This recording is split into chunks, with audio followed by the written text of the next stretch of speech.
going on, everybody? We're here with Tate Hammer or Twisted Tate, whichever you guys prefer. He is the owner of Atomic Championship Wrestling, based out of Reading, not Reading, Pennsylvania. Where are you based out of? Oh, like Lancaster, Reading. You know, we do both areas. Okay. And he is also, they also have a women's division, the Rogue Women Warriors, as part of their company. And we're just here to find out a little bit more about the promotion, about Atomic Championship Wrestling, what they have to offer, and a little bit about Tate himself, how he got into the business aspect of things. So, yeah, I'm going to put it out there. I just screwed up the show. I started it off with my mic off, which actually some of you may prefer. Tate, when did you get into wrestling in general? What time in your life did you go, I want to do this kind of deal? That's kind of always been one of those things, you know, just like, I guess it's a common answer with, you know, fall in love with it when you're a child and just try to find a place to learn and, you know, go to train at, and it's pretty much what happened. Who was your favorite wrestler growing up? I'm sure you've never been asked that. Oh, man. I was a huge Von Erichs fan. Really? Yeah, Von Erichs, Dusty Rhodes. Yeah, Dusty. I loved the WWF Dusty back in the day. It was just really kind of cool. People hated that version. The polka dot version. It just proved, given something terrible, that he could make it work. And I mean, he knocked it out of the park. Yeah. Sure. Now the Von Erich. How did Kerry Von Erich? For those of you who don't know, how did he wrestle with one freaking foot, and you couldn't even really tell? You know what? It's interesting you say that, because I was having some sleeping issues the other night, and I was on YouTube, and there's actually a match where his foot popped off. Really? Yeah. You can tell a little bit because he disappears underneath the ring and doesn't come back out for a while, but then comes back out and wrestles the match like nothing ever happened. So most of the time you can't tell. I didn't really watch him when he was younger and not in WWF, but you know, I couldn't tell. You really couldn't miss a beat. I mean, the whole time he was a Texas Tornado, he had no foot, you know, so. Yeah, I mean, he was good enough to win the Intercontinental title back then, so, I mean, it was, you know, wrestling without a foot, I guess, you know, he made it look easy. So, you got into it at a young age. You were obviously a WWF fan then. Yeah. Because, you know, you're mentioning the WWF Dusty and things like that. So... World Class was made more readily available because at 4 o'clock on ESPN. Okay. You know, after school, run in and watch World Class. It was on almost every day. So, you know, you got WWF, you know, Saturday and Sunday morning, sometimes Saturday night's main event, and then the occasional pay-per-view, you know, going way back before the days of Raw and SmackDown and all that stuff. But, yeah, World Class was, like, readily available to us, so we just watched World Class. You know, it's like... Okay, so wait, now we're aging ourselves. How old are you? I just turned 38 the other day. Oh, that's not too bad. You're only 7 years older than me. And I'm going to be 6, really, because I'm going to be 32 at the end of this month. So, but that was before me. I don't remember anything with World Class. Yeah, it was weird because, you know, we watched World Class and then you see the Dingo Warrior. Yeah. And a couple months later, he's the Ultimate Warrior. And you're like, nah, that guy's the Dingo Warrior. Yeah. Just like stuff like that, so... That's kind of weird now with what's going on with the NXT, and then they get to WWE, and it's like, why wouldn't they just keep the names? Yeah, I don't know. It's a little strange. Kevin Owens, he's Kevin Steen, and he's a big star down there, and then they come up. What is Owens over Steen? Marketability? Probably the reason why they did it is because he probably owns the name Kevin Steen, so they, you know, he probably didn't want to sell it to them, so they just branded him Kevin Owens, you know, so that's probably intellectual property. Yeah, it all comes down to zeros. Yeah. So, all right, so you got to start at a young age. Where did you first start training? I started training in September of '97 at Steve Blackman's wrestling school in Harrisburg. Steve Blackman. Yeah, it was an interesting time, an interesting setup, a really crazy hard ring, and we only got to see Steve every once in a while, but they say he's a legit badass dude. He's a monster. He's huge. At the time, I was in pretty good shape, and he just made me look like nothing, and I think I weighed like 40 pounds more than him, and he was like 3 times my size. No shit. Well, he looked jacked every time he came on the WWF TV back then. It was him and Shamrock, where it was like the big rivalry back then. Yeah, we actually got to see Shamrock, because Shamrock swung by the school one time when they were in Hershey, so yeah, he's kind of a monster too. He is a monster. Well, I don't know how much was legit, because he's looked like that since he was 25 in the early UFC days. He was he's open. It's not all him. Yeah. So. Giant freaking like oil oil veins running down his arms. The guy's massive. So you started training there, and then was that where you had your first match? No. Unfortunately, during a couple months into training, I was going through the routine training and taking some bumps and stuff, and I had some like really crazy low back pain. And I was like, oh man, what is this? So I went home, took a couple Advil, and went to sleep, and got up the next day to go to work, and was in excruciating pain. Got halfway to work and ended up making a left to go to the hospital, and ended up having some kidney stones. I was, trying to get a lot bigger at the time and taking creatine and androstenedione all over the counter. And it ended up causing kidney stones. So I was told to take a month off, and when I went back, the school was gone. No shit, closed up. Yeah, never heard a word, never got anything. Unfortunately, I had paid in full. Ooh. So it was gone, and I guess at the time I would have been, you can never stop training, but to be able to get into the ring and have a match, I probably was like, I don't know, not even halfway there. So, really? Yeah. So then it was the search for another wrestling school was on. And so let's go back real quick.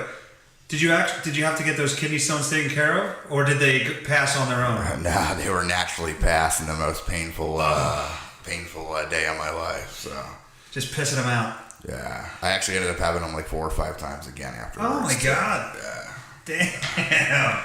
So a buddy of mine, Sean Renshaw, he's my best friend. He ended up having them when he was in college. They actually had to go up through his urethra and laser him out. Yeah, back then there was like a metal rod they stuck in, and it was just like, it was either that or taking a chance that they have like some ultrasonic whirlpool blasting thing where they sit your kidney or the area the stone's at, and it like shoots high pressure water and supposedly excruciating pain, but it'll like break it even smaller. But you didn't have any of that. You just got...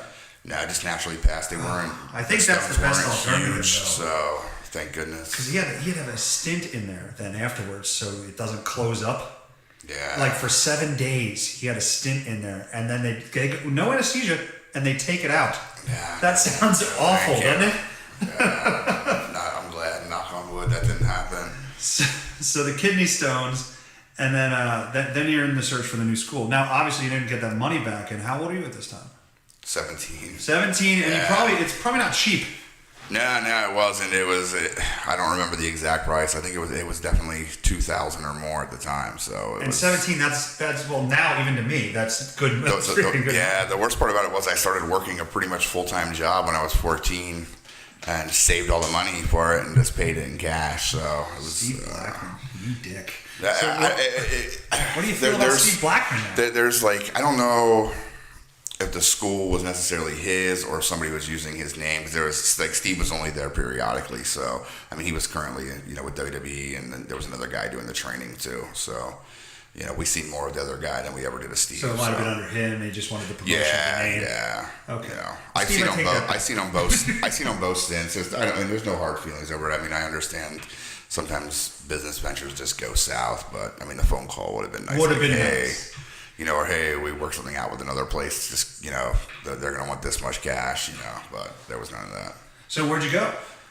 Well, at the time, I was starting Rob Noxious, who was another South Central PA wrestler. He was kind of finishing, and he was like on shows, and he kept in contact with me. He was kind of like my first buddy back then, and a couple other guys that were there that were just already trained doing shows. They were saying, hey, come here, come there, show up to this show, and went in.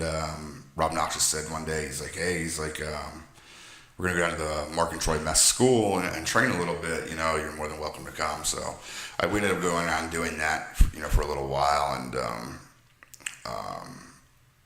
it was just when those guys were from like above Harrisburg, so it was like a long drive for everybody. So I ended up going to Jimmy Dio's Cruel School on Fifth Street. That is. Who's Jimmy Dio? Jimmy Dio was kind of like he's like the known indie legend of Reading. He was kind of a big draw back in the day. They did the Hamburg Field House for TV back in the day. Too young for all those good times. It was all early '90s stuff and mid '90s, and then he kind of disappeared, and I've never had really any big personal issues with him. I know a lot of people have. He was in trouble just recently, but I mean, I talked to him. Because I don't know a lot about the guy. Like, what was his reputation? To me, when I was there, he was really easy to get along with. I heard stories, so this isn't my opinion, sure, but we'll call it he was always on the top of the card. He was the big draw. I mean, he really was. Like I booked him in his late years here. He had his last couple of matches with us, and the people would just flock out of the woodwork to see. Really? Like our attendance would go up 40, 50 people like every time he was there. So. He had I guess he was liked by some, hated by some, and just not cared about by some. But he ran good, solid shows. I debuted there, and the next couple of shows after that were like huge. The Reading Phillies Stadium with like half the ECW locker room. No way. There was like 4,000 people there for that. We did a lot of cool stuff. And this was 90s? That would have been right around 99, 2000. So, yeah. Well, that's when things were coming around mainstream too on TV and everything. Like it started getting crazy, and like even like from what I watched, the Raws and stuff like that. That was like prime Attitude Era stuff. Like ECW was getting big there too. Yeah. Steve Carino was one of the students there back in the day, so he would pop in every once in a while. He was ECW champion at the time, so there was all kinds of stuff going on back then. And a lot of the ECW guys were coming into the company there. It was what was it called? IWA. I think it was called IWA Reading. They called it. So I mean, it was cool. It was a crazy learning experience. Blue Meanie, Jasmine were there. The Baldies, Roadkill, Little Guido, Mikey Whipwreck, Sandman, Francine. They'd all be coming and going. Francine, how hot is Francine in person? Don't listen to this if you're Tate's wife. I seen Francine years ago. I seen her and Beulah together at a signing in like probably 95. There was ECW used to come to Reading, Yeah. I mean, they're both good looking women. Yeah, they looked on TV. They look great. Yeah. And they were probably two of the most insane female performers ever. Well, the stuff they did. Yeah, they took anything. Tables. So. It was insane. Yeah, they like on top of the looks, they definitely had no fear. They definitely had more balls than most of the guys yeah. did. So. Yeah, absolutely. So, okay, so you kind of got into the reputation a little bit. Like, I guess people were kind of envious of, he's putting himself on the top of the car all the time, and stuff like that. Was that the end of it, and that just got him that reputation, or was there anything else? There was he had a partner who was quite popular in the area. You probably heard of him, Loose Ends Magazine. There's a local magazine that goes to most of the bars. The gentleman, his name was Terry. Really nice guy, way too nice. I'm not trying to say this to be a dick or anything. I don't know if you're PG or not, but I swear a lot. The whole time. So, yeah, you'll hear a lot of bad language. Really nice guy, and unfortunately, he was way too nice to be in the wrestling business. Got taken advantage of. That was the rumors. There was sometimes not enough money to go around, and. Jimmy would show up with the Harley and stuff like that, And people were going without a paycheck. Yeah, or the payback system. I know people were getting paid back, so I mean, I had threw some money in there and I got paid back, so it was, it is what it is. Gotcha. But there was a big rumor going around that Jim had taken some of the show money, or said the show was going to cost more than what it did. And then he just kept the money and went out and bought a Harley. And I know that was a false statement, because at the time I had loaned them both the money to buy a school bus. And what they were doing is they did a lot of ring rentals, and they were taking the seats out of the back of the school bus and sliding the ring in. Then the ring crew could travel. It was one fee, one flat thing. And the school bus that I went in on with was at Jimmy's house, and his mother was an elderly woman, and he was staying there with her. And I got there before he got home from work one day, and she's, "Can you believe my son remortgaged our house to buy a motorcycle?" And she's like shaking the paperwork in my face, and I was just like, it was one of those things where no matter what, I was gonna be the bad guy because I had money in, and then I knew this story and stuff like that. So it all just blew up. Right, sure. There was a big split in the company. I had no choice but to be thrown to the wayside. So a couple of the other guys kind of got caught up in it too, and not that we were choosing sides or nothing like that, but the whole situation had just sucked, and I had just bought a ring for myself, and I was like, okay, this ring's just sitting at my house, and maybe it's time to. There's a whole bunch of us that we only had a couple bookings here and there, so some of the guys didn't even get to train at all. They got like halfway through training and got kicked out of the school and had paid as well and stuff. So we just kind of like took those group of guys and found another group of guys and started training the guys, and boom, we had ECW. Yeah, that's how it started. Yeah, we were a motley crew looking bunch of guys. We were green and had even greener guys, and then we were mixing in ECW talent and the Patriot and Sal Sincere and Bundy's, and it was crazy, but they all kind of took us under their wing a little bit, helped us out, and got us through. So. Well, that's kind of awesome to hear that these guys that don't have to give back like that kind of take the time to guide like the next group of people, and for a promotion like that to where, that takes a lot of balls to kind of like, all right, I'm going to dump all my attention into this, and if it fails, I'm kind of screwed here. Mm-hmm. But so what did you do to kind of get your promotion off the ground? You said you had some help from some more knowledgeable guys in the business, but how do you call somebody up and go, hey, can we put on a wrestling show in your venue, and then actually want to do it? Well, that's the weird part. Jimmy was like, I'm leaving wrestling. I'm done with it. It's whatever. It blew up, and we were still in contact. And I was like, nah, I was like, let me run a show, come up and work it and stuff. And he's just like, he threw me some pointers and so I found this building. It was a Rod and Gun Club in Adamstown, PA, and it was weird because there was like 2 pavilions, and then there was like a tractor trailer like parking that had a roof over it that covered the 2 pavilions as well, and it had like beer coolers, beer keg things, and they threw motorcycle bashes there. So on I think it was 8/23/2000, we ran the first show there, and just bought we bought like a whole bunch of those old multicolor show print posters and stapled them to all the telephone poles everywhere. Yeah. They were literally everywhere. The internet wasn't super big then. It was just kind of like, trying to start off, and you had to have a lot of money to buy a computer. Right. I remember using web TV to book guys and stuff like that, and getting the number out there, and people would find my number. And I was living with my grandparents at the time, and I would come home from work, and there would be messages there. Hey, Road Warrior Hawk called tonight. And he was talking to me for a while, and Luke of the Bushwhackers called, and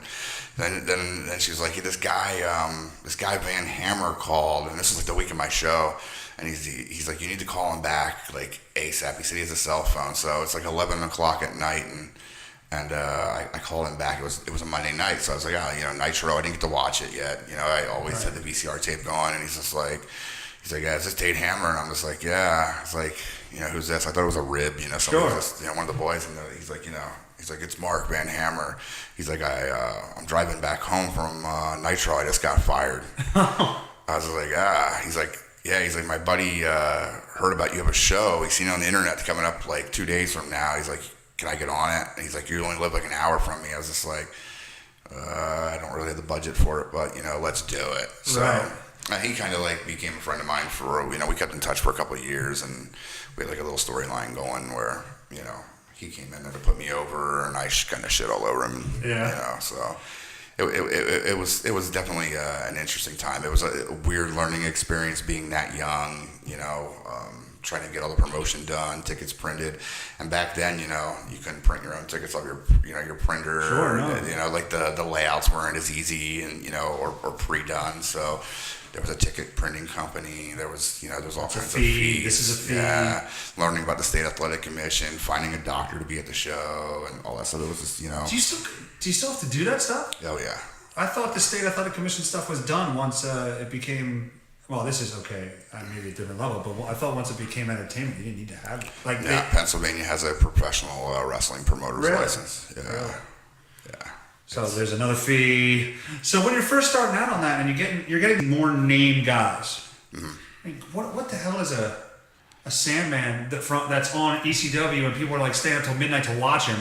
And he's doing that, and he's doing the pay-per-views for them and stuff like that. Well, the one or two that they had, I don't know how many they had when they were ECW. That they had a lot back in the day. Even at that level. Yeah, I think it's like I remember the documentary. 97, 98 that they started doing pay-per-views like 4 or 5 a year. Okay. And they probably got through a good 20, 25 before the company went under. So. Okay, so he's doing that, and then he's gonna come to your promotion and ask for what?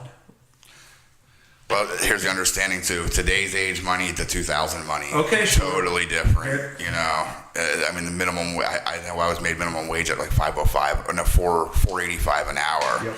You know, so there's a $3 difference in minimum wage. So the funds, it's kind of weird. I don't even know how to put it without giving like a dollar examples. Like just saying myself personally, when I first started, I was making hundreds, and then like get into the mid 90s, and it's down to 50 or less. Yeah. So it was I think it was supply and demand back in the day because there was not as many wrestlers. So, you know, somebody from Virginia would call and say, "Hey, can you come down?" And that, you know, here's all this money, you know. So that's how it worked back then. I call it the Hardy era of wrestling. Kind of killed wrestling. You think? Yeah, they call it the hot shotting era. Everybody could go to Hot Topic and buy some baggy pants, and every backyarder was trained, or anybody who wrestled, you know, or had 2 minutes of the training was, you know, now a wrestler. And maybe blame the Attitude Era. I don't know, but that's when wrestling started to, I think, hurt a little bit more, especially on the indie level, because you had so many shitty matches happening, and it was all come to guys who didn't spend a time in the ring at all or didn't know how to do it. Yeah, people getting hurt like crazy.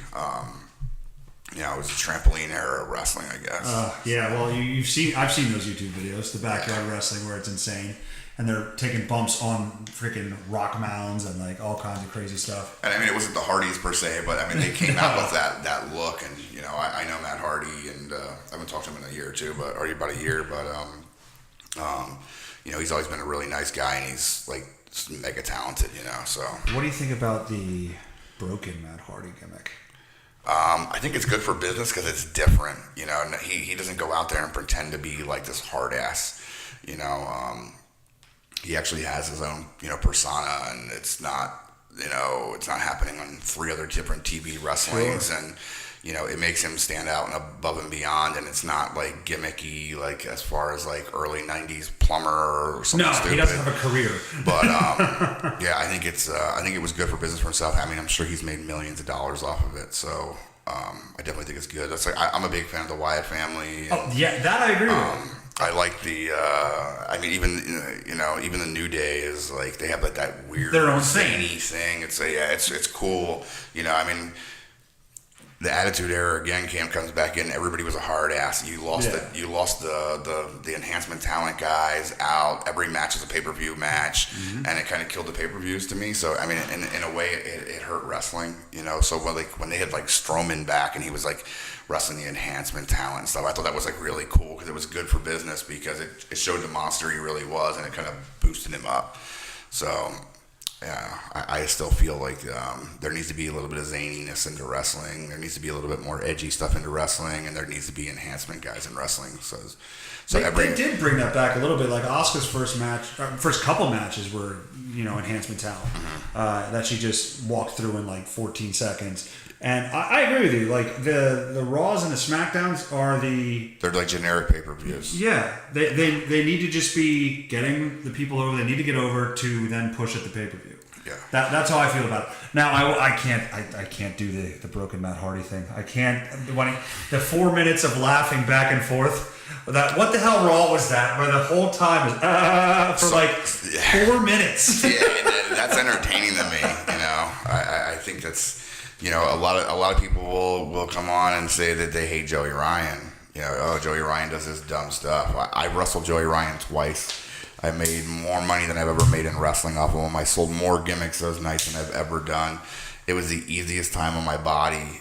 It was fun. The guy's super respectful. He's super talented.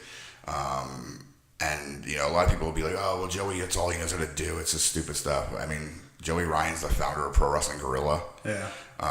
If you go back to Wrestling Society X, Joey Ryan was on it. Joey Ryan was on TNA. He was doing dives, doing all kinds of crazy stuff. I think there's a lot of jealousy over Joey just because he's so good at doing what he's doing, and he's making well into the six figures a year, and he's not signed anywhere. So, yeah, he's he knows what he's doing.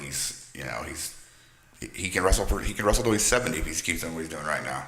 Yeah, the talent aspect has nothing to do with it. Like the stuff that the Hardys did, and Matt in particular, and Jeff in particular, but Matt, no, obviously crazy talented and amazing in the ring. And I don't know what it is. I don't know. It's crazy. The New Day stuff, I'll be honest, one of my favorite things in wrestling in the last probably 5 or 6 years was Mizdow. Yeah. Standing outside of the ring, I can't believe they didn't do more with that. There had to be a bigger thing there, but I cried laughing. My wife had this whole big thing, "Fact the Miz" hashtag thing for years. I mean, before I knew her, she hated the Miz. She thought he was the worst thing ever. And now over the past year, she's like, he's come into his own. And he's good. I couldn't stand it when he first got in there. We actually sat and watched the Miz and Maurice show thing last night, and that was actually super entertaining too. No, absolutely. I think he's come a long way. I think there's no way that he should be not getting a giant push right now. Because he's got the TV show going on now, New Dad. You tell me who's better as a heel on the mic right now. As a heel on the mic, who? I honestly don't watch it. No? Oh, there's nobody. I have a couple of my students tell me about it. I heard about the Matt Hardy and the Goldfish thing from a couple of months ago, and it was genius in a way, but there are people who are not going to like it. There are people who are going to like it, but sure. I would have, if I would have been watching it when it happened, I probably would have just, hysterically laughed because it's different. It's not your What did Matt Hardy do with the Goldfish? I didn't see that. I DVR both. There was a thing where he was having a conversation, and it was this big conversation. Then all of a sudden, it pans out wide, and he's talking to this goldfish that he doesn't name. I think it's a lieutenant or a captain or something like that. They were telling me about it one night at training, and I was just like, that's interesting. So I have a lot of new guys, so the new guys still have that whole super fanboy thing. Right, so I gotta hear about it, sure. and hear about it, and hear about it. It's just like, can you guys please just shut up? I've worked with all these guys. I know everything about them. I know what he eats for dinner. It gets a little crazy, but you weren't that way in the beginning, or you tried to not be that way because you don't. No, I was kind of like pre-warned and pre-educated because I was talking to different people before I actually showed to the wrestling school. Like I talked to Alpha the Wild Samoan many times. He actually invited me to some of their shows, gave me free tickets. I mean, I was like 14, 15. And he was just kind of like, hey, this is how you got to be, and this is how you got to be. He took me through the dressing room when they had Goldust and Marlena there one night when they were under contract. So I mean, he's like, hey, shake hands, act like you've been there, be very nice, and be professional, So I kind of had that like pre-heads up. Scott Putski was there that night. Missy Hyatt was there, so it was definitely an entertaining thing. That's the night the first time I met Mike Quackenbush too. So, who's that? Lightning Mike Quackenbush. I don't know who that is. He's the owner of Shakara Wrestling. You're in Philly. Yeah, Shakara is a big indie company in Philly. They have crazy zany characters. It's caught on. It went kind of United States wide there for a while, or at least to the Midwest, and they do a lot of shows, and they bring in a lot of they book really insanely cool matches. Like they do the King of Trios tournament, which is basically a 6-man tag tournament, and they'll bring somebody, they'll bring guys in. They had X-Pac come back as the 1-2-3 Kid, and he was in as the 1-2-3 Kid. Wow! I just seen they announced their one for this year, and they have Mighty Molly Holly wrestling. Holly, man. Yeah, there's they brought Gilbert back last year, and they do all kinds of cool, interesting stuff, and. Everybody has a crazy gimmick. Like they have like the ants. There's like Soldier Ant. There's Green Ant. There's they all have they have cool masks. Most of the characters are under masks, and they have like highly detailed, insane lucha masks. And are you a fan of that lucha style? That gets a lot of criticism in the United States, anyway. I do enjoy some of it. I was a big ECW fan, so like I seen like Psychosis and Ray doing all this stuff, and then like Eddie Guerrero came in, and Do you like, consider Eddie Guerrero the lucha? back then he was like doing the Hurricane Ranas and stuff like crazy, and But he sold. That's the big knock on lucha, is there's no selling of anything. That's a big knock I yeah, lucha lacks selling.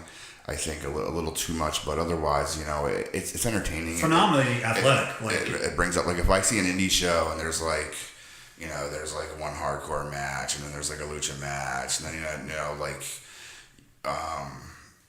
you know, there's like some good old school wrestlers on it, you know, then there's your big names and then there's like, you know, their girl matches, of like a well-rounded indie show, like that's a show I'm going to want to go watch. Right, sure, a little bit of everything. Yeah, a little bit of everything, because otherwise you're going to sit there and watch 8 matches of what you've seen in the first match is going to happen the rest of the night. Right. So, wrestling is, everybody's doing all the same moves, and you know, no one specifically stands out unless they, you know, somebody has really cool flashy gear or has that zany character. Because, you know, I always feel like you know, we run a show on a Saturday night, you know, what match is somebody going to remember Sunday mornings? They're not going to remember the whole show. So somebody's got to stand out just enough to be like, oh yeah, you know, I was at this wrestling show last night and I seen that Bret Hart's nephew kid, Teddy Hart, was there, and he was in this flashy gear and had this giant necklace and cross, and his cat was along with him to the ring. People are going to remember it. So then you become a name. You're different. You know, yeah, you're different. You do something different. And wrestling lacks that a little bit. Sure. You know? Now, there's not as much flashy gear, and I understand people, you know, flashy gear costs lots of money, you know, and it takes time to get it, and it takes time for it to get there, and all that stuff. But you know, there's not enough guys. Like I'm almost 40, been wrestling 21 years, and I have insanely crazy gear. I don't wrestle much anymore, but you know, I feel my gear stands out compared to everybody else. I'll give you that. Yeah, absolutely. The pictures I see of you, the way you walk out. It's a giant mix of different things, and you know, it's all my aspect, styles of life, and favorite things. You know, like I'm a huge fan of the band Ghost. So I took the hat from the main singer and put my symbol on it, you know. I was going to ask you what brought in the character. What brought up the character? I've been a big fan of the Misfits and Michael Graves, so my face paint was from the Misfits and Michael Graves. You know, the gear, I switched over. I'm usually a trunks wearing guy, but I just wanted something different. You know, my shorts look like they're ripped at the bottoms. I had that crazy cool logo my wife designed. Japanese, I put the Japanese shoulder pads on it. You know, I have a different style. I mix and blend a whole bunch of stuff together to make myself. Mm-hmm. So, I mean, that's what it is. Like, I put up a post the other night on Twitter about it too. You know, just you know, putting it out there. You know, you mix a little bit of Ghost with a little bit of the Misfits, a little bit of, or I said Michael Graves. I'm a big Michael Graves fan. You know, mix a little bit of Japanese style in there with some hard-hitting American striking, and boom, you have me. So that's pretty cool. That's a pretty cool place. I mean, I can't go like I used to be able to go. My body hurts. Well, you smoke, man. I can smell that. That can't be good. Yeah, I'm a big smoker. How's the cardio in the ring? That's gotta hurt. I can go in the ring. Yeah. It's like, you know, I huff and puff here every once in a while, a little bit here and there, you know, but you know, it's definitely something that definitely needs to be taken care of. It's basically my way of it's my relaxing. You know, I'm not a pill person. I'm not a drug person. I'm not a drinker. You know, smoking calms me down. If I have like a bad day or panic attacks, or you know, just like stressed out about something, take a couple puffs. You deal with panic attacks? Oh yeah, I had in 2010. I took a pretty bad spill head first onto the concrete, and was pretty messed up for. What, concussion wise, or? Yeah, I was like out of it. Like I pretty much laid on a sofa for over a year. I went from being like 300 pounds down to like 225. Yeah, it was a mess. It was like, you know, not seeing straight. You know, they're like, well, maybe it's this, maybe it's this. You know, medical bills after medical bill after medical bill, MRI after MRI. You know, after a while, you're at $500,000 worth of medical bills. Well, right, and like, you're considered an independent contractor. Yeah, so it was just like, you know, it was a big pain in the ass, you know, but I started somewhat feeling a little bit better. I mean, there was times where I went like a week or two and I just seen blue lines like through. But you know, I just got through it, and you know, they were like, oh, well, you're having panic and anxiety issues, and there's this part of your brain that has something messed up with it because of it, and So they were like trying to pump me full of these pills and pills and pills. And just antidepressants and stuff like that? Yeah, all kinds of stuff. And then I would have allergic reactions to this, or this would make me just, you start getting weird thoughts when you're taking this. It's like, hey, man, this stuff's messing me up. I don't want to take it. And they're like, oh, well, here, take 6 milligrams of Xanax a day, you'll be fine. And if anybody knows anything about Xanax, a milligram of Xanax will put anybody to sleep. Yeah. 6 will put a cow to sleep. Yeah. I had another doctor tell me that. I don't know why they give you that much to take, because that'll put a cow to sleep. There was days I was sleeping 20 hours up 4. Then after a while, it started making me feel it had the reverse effect on me. I'd go 4 days without sleeping, and finally one day I was just like, I don't want this stuff anymore. Just get me off of it. And my doctor retired, like my family doctor, and another guy came in, and he was just a real piece of shit, like really bad. And we actually had like a loud argument in his thing, because he wanted me to take this and that. I'm like, dude, I'm sick of giving you money. I'm sick of giving the pharmaceutical company money. Nothing's working. I still feel like shit. I'm done with it. I was like, I'll just continue to smoke cigarettes, because that does more for me than what any pill you gave me to do. So that's I've been smoking ever since. So I mean, I'm not even a big inhaler. It's just like the hand to mouth, like the habit. Moment. Yeah. Dude, that's crazy. I've experienced a lot of the anxiety part of what you're talking about. I was actually just, seems to happen to me like every 3-4 years, and then I'll be good for 3-4 years, and then it'll come back. And I go to this guy out in the Lehigh Valley. He's a psychotherapist. I go to him every 3 or 4 years. I go and I start up again, and then I'm good for a while. Oh yeah, I actually feel like like your body. I don't know. I have really weird thinking, and I was really good friends with Nikolai Volkov. Sorry to hear about that. He always had different, like, way out of the normal realm ways of fixing things, and a lot of stuff I listened to. Like we were at the Hamburg Fieldhouse for oh man, don't take offense because I forget the company's name. So if the company people listen to it, I'm really sorry, but.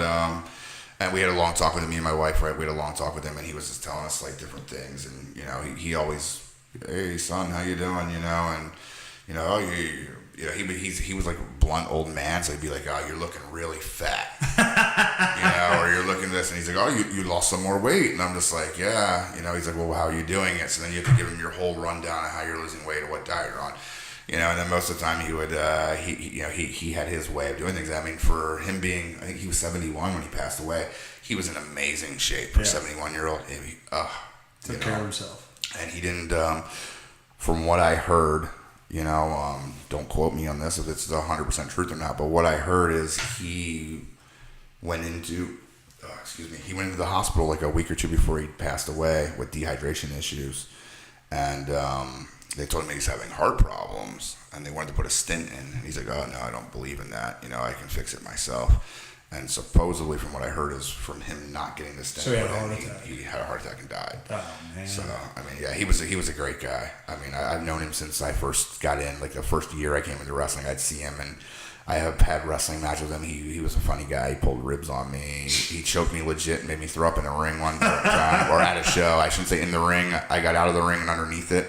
And enough time to do it, but then he would laugh at me. How did he make you throw up? He put me in a legit choke, like a standing front face lock, and he had it cranked on, and I gave him 2 hard shots to the side, and I powdered out of the ring, pulled up the ring skirting, went underneath, yacked, came up the other side. Thank goodness. I mean, it wasn't nothing. None of this was like our called stuff. So he was still waiting for me to come out that side of the ring, so I crawled the whole way through and came up and got him from behind in the ring, and he was laughing at me as we were wrestling. I was just like. You mother effer. I'm gonna fuck with the new guy. Yeah. I think that was in like 06 or something. I have the DVD of it because it was at my company. I worked in there, and that's funny. Yeah, that's awesome. So you do you have that under control now, or is it just the smoking that calms it down? Because I was at a point where I was taking 2 Xanax a day. Now they were definitely not 6 milligrams of did I say Motrin? 6 Xanax a day. Yeah, they had me taking 3 1 milligrams. No, 2 1 milligrams 3 times a day. So that's 6 insane. doses. I think mine are 0.25. Yeah. And all they do is make me normal. They don't do anything else. I'm just completely back to not ready to freak out thinking I'm dying. Mm-hmm. I'm pretty much. I don't.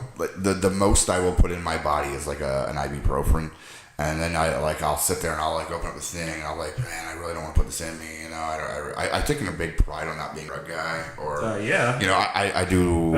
I would lie if I didn't say I didn't enjoy some wine every once in a while or a wine cooler, but I'm not like a big beer drinker. I might drink 2 beers a year. You know, I don't drink whiskey or nothing like that. I wish I was that way. Helps with you know, the if I'm sick over the wintertime, like we have a very large like horseshoe driveway, and it's a lot of plowing.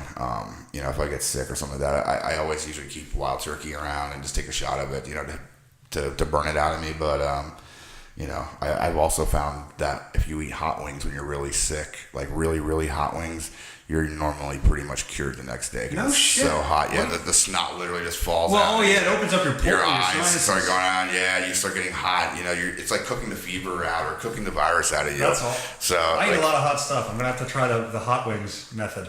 Yeah, we just started the keto diet back up again. And, it's keto or keto? Keto, yeah, whatever it's called. Yeah. Keto, I heard both. I try that, but my problem. There's a lot of good foods if you really look into it. There's a lot of good stuff. So like we have an air fryer, and my wife's going out of town as well. And hot wings are on the diet. Even with the sauce. The sauce is fine. There's no carbs in the sauce at all. And what sauce do you use?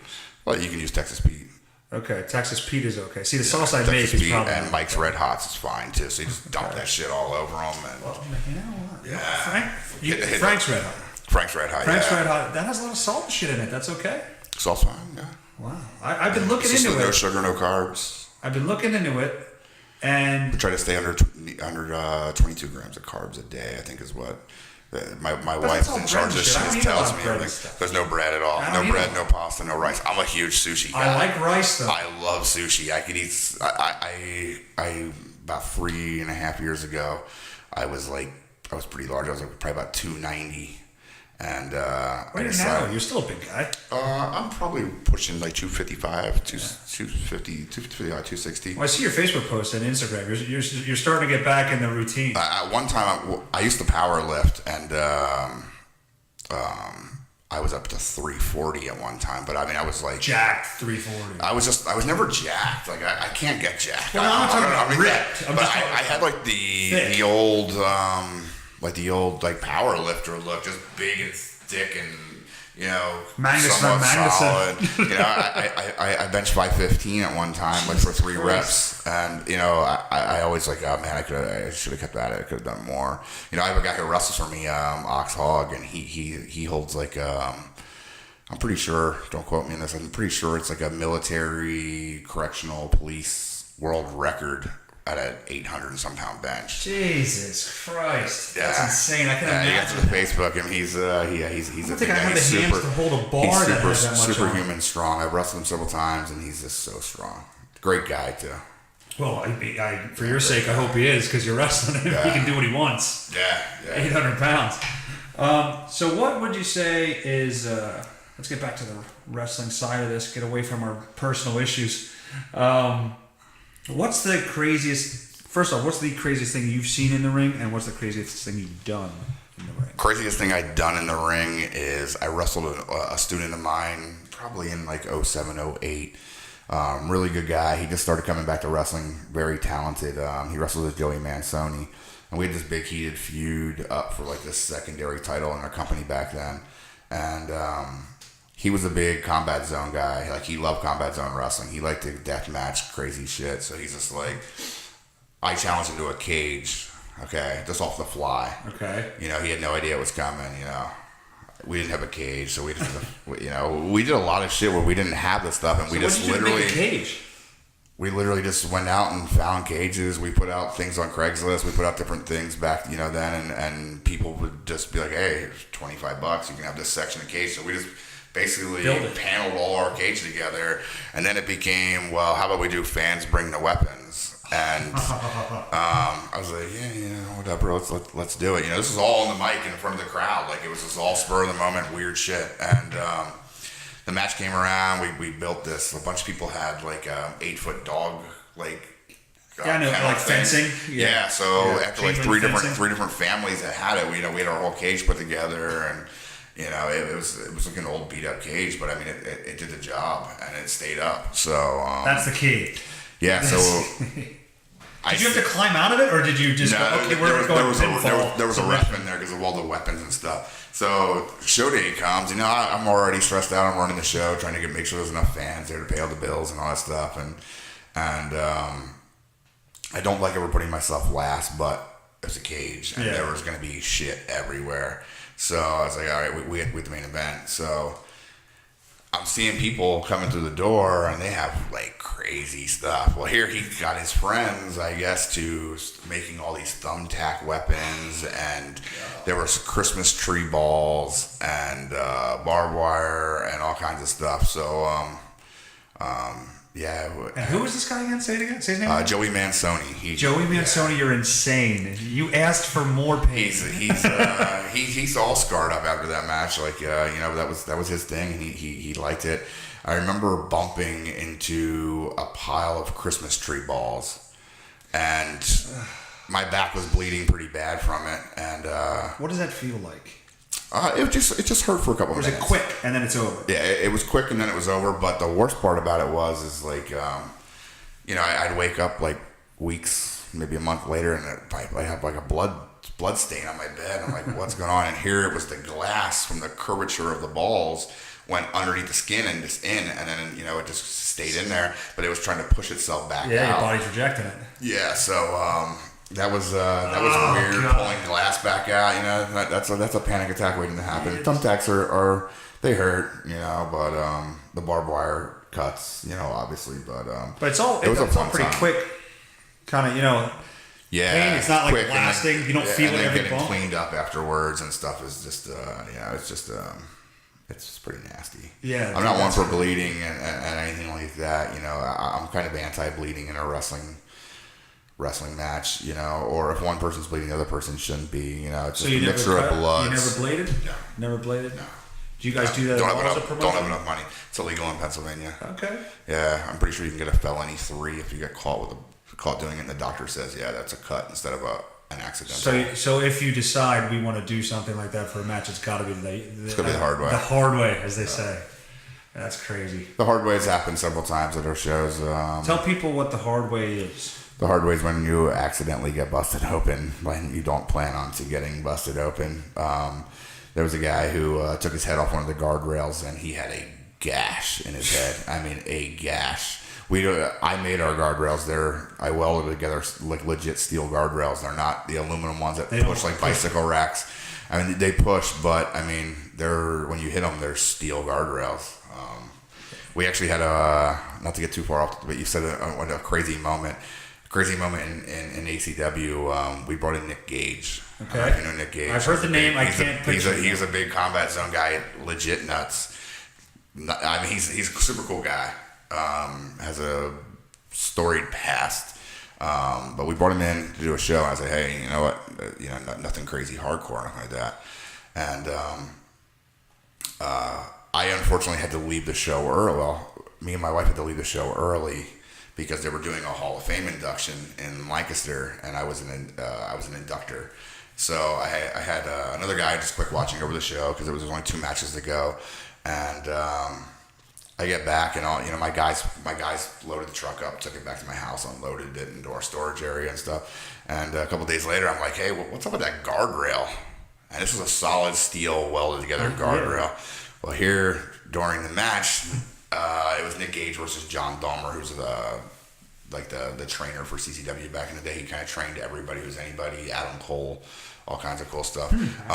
Here he backdropped Nick over the top rope onto the guardrail, which was laying on the ring and on top of the other, standing, you know, on top of the guardrail. Gotcha, yeah. And he legit made the solid steel guardrail smile a bit. Oh my God! And he hit it, and yeah, he was. I've seen that with chintzy ladders nowadays, but not. Yeah, he made it smile a little bit. I've seen him like, you know, that was in 2015. I see him like every once in a while, and you know, he's like, you get those aluminum guardrails yet? You know, it's just like, Yeah. I was like, I still have that one. I was like, the fans can touch it. Whoever sits in front of it that show, there's the Nick Gage guardrail. That's awesome. And your next show, well, not your next show. Is the Reverb show your next show? Yeah, the August 25th, the craziness that we're putting together there is definitely the next show. Do you want to give a rundown of the matches there? Yeah, you know what? I will. I think I have it up here.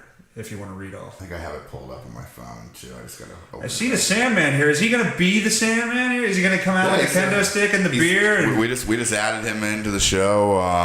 We're just trying to make like an end of summer blowout bash event. It's actually being billed as 3 shows for the price of 1. And how that's going to work is at 5 o'clock we're doing the Twisted Tate tailgate party event, which what's that include? It's basically like a pre-show. The main deal of the day is there's a 7-match all-women show. So basically, what you're going to get is a 3-match and a battle royal pre-show. Come in, drink.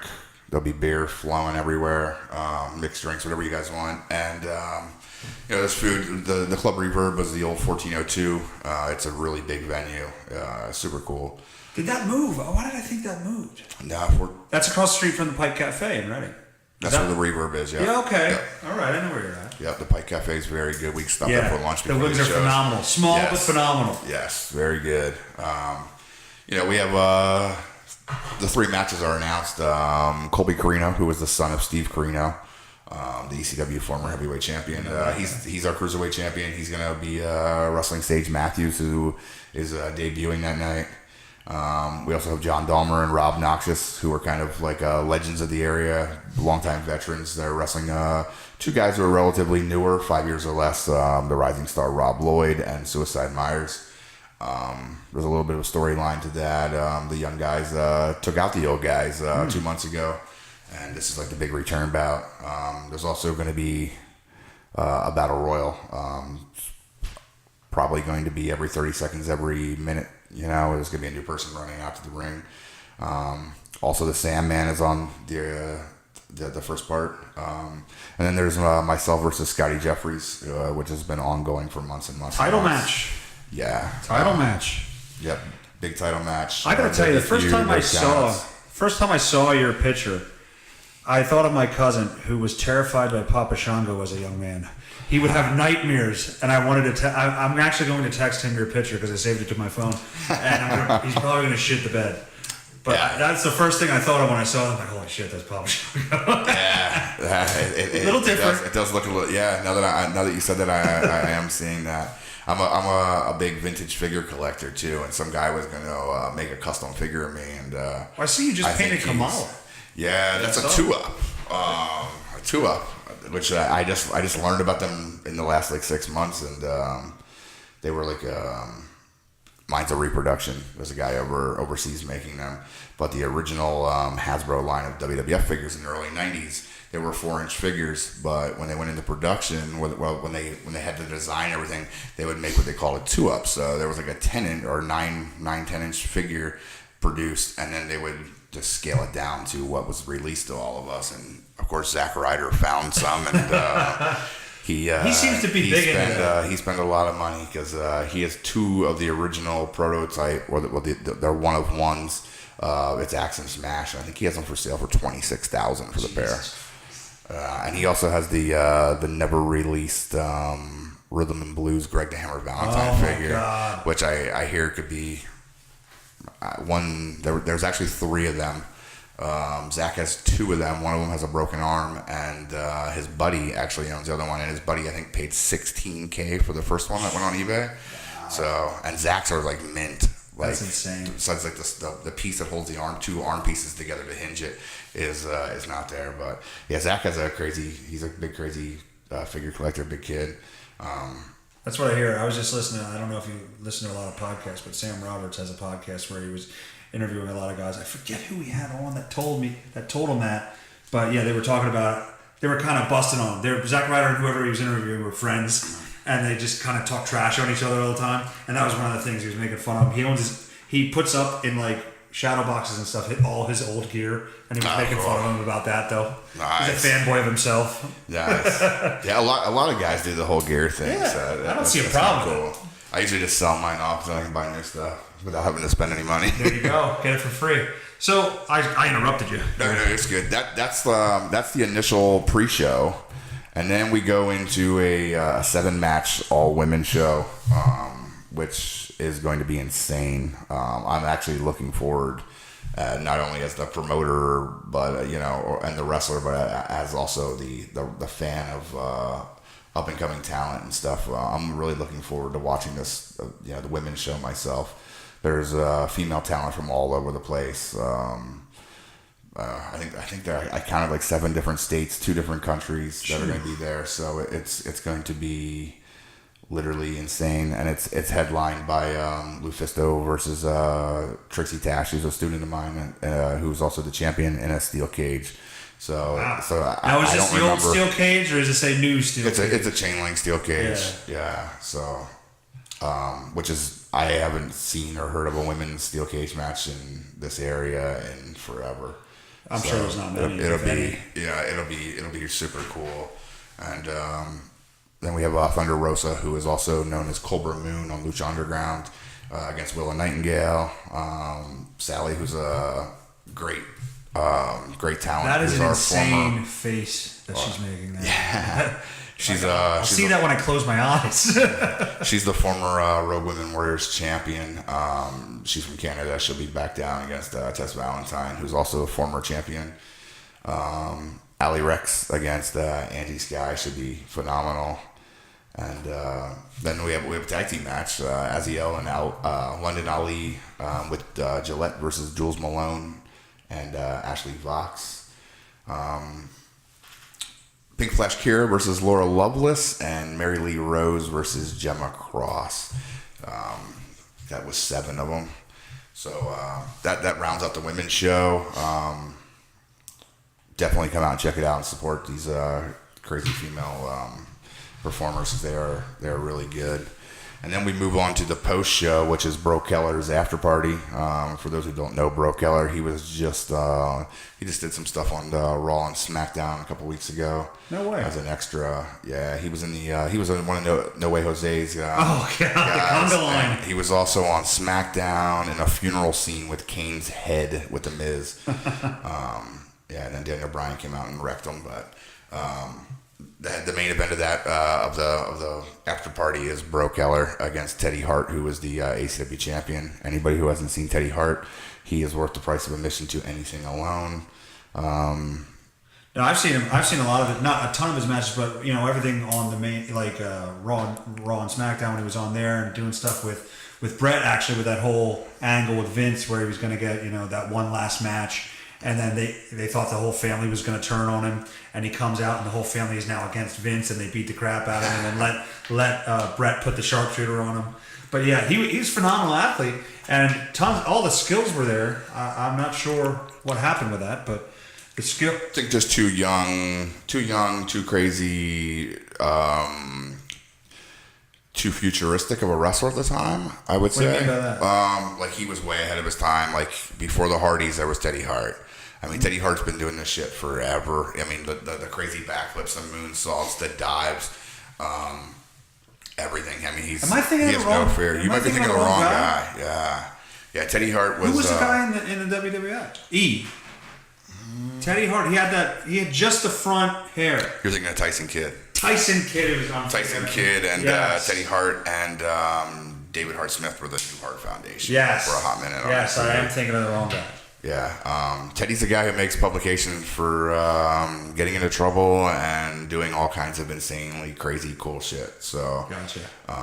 He's big in Mexico. He's big all over the place. I mean, he's a phenomenal athlete. Probably after watching one of his matches, I mean, it's just like, whoa, where's this guy been? Hopefully he will at the later part of his career get another opportunity, and without a shadow of a doubt, I know. He'll kill it. He's a totally different person than what he used to be. Really humble guy, and just he's become a great friend of mine outside of the wrestling business.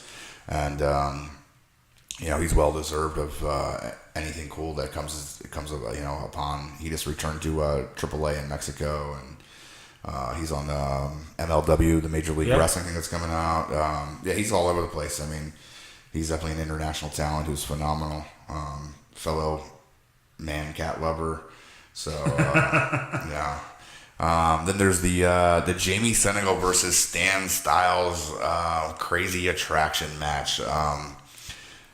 This one was a heavily requested, and it'll definitely be crazy. That's all. I'll leave that one. You'll leave it alone. Yeah. Okay.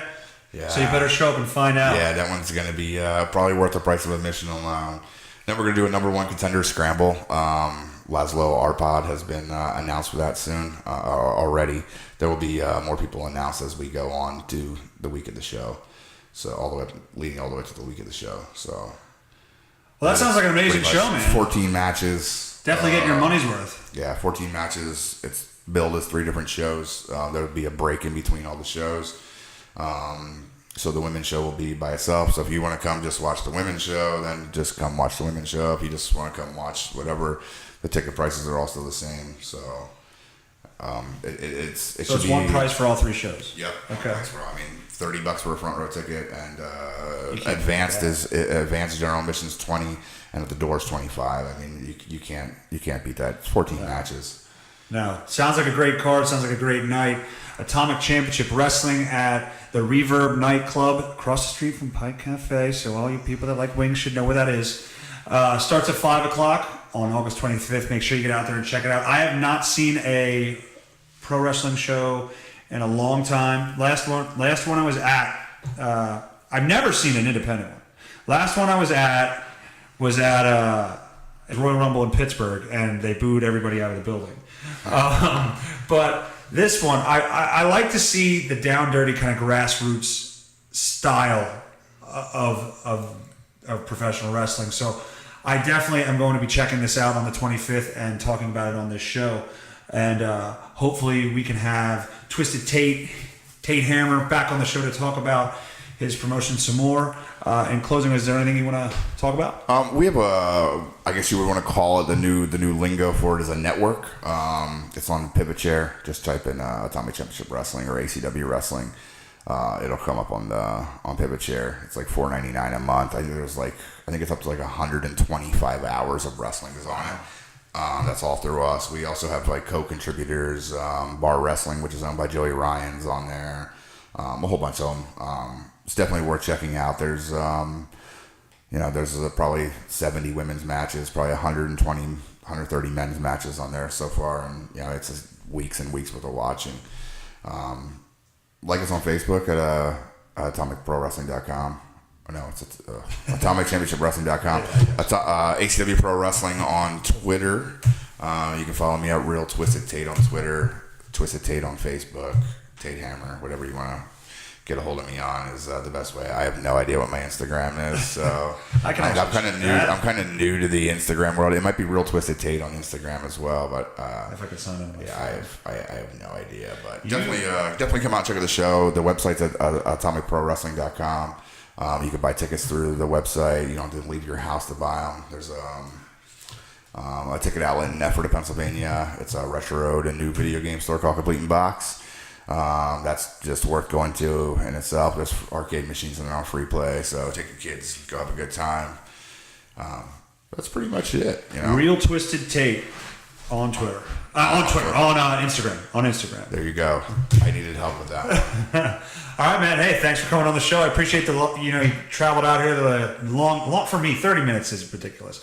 I wouldn't have done it, but thanks for coming on the show, and I appreciate you being here, man. Yeah, no problem, man. Thanks for having me. Yeah. That's the show this week.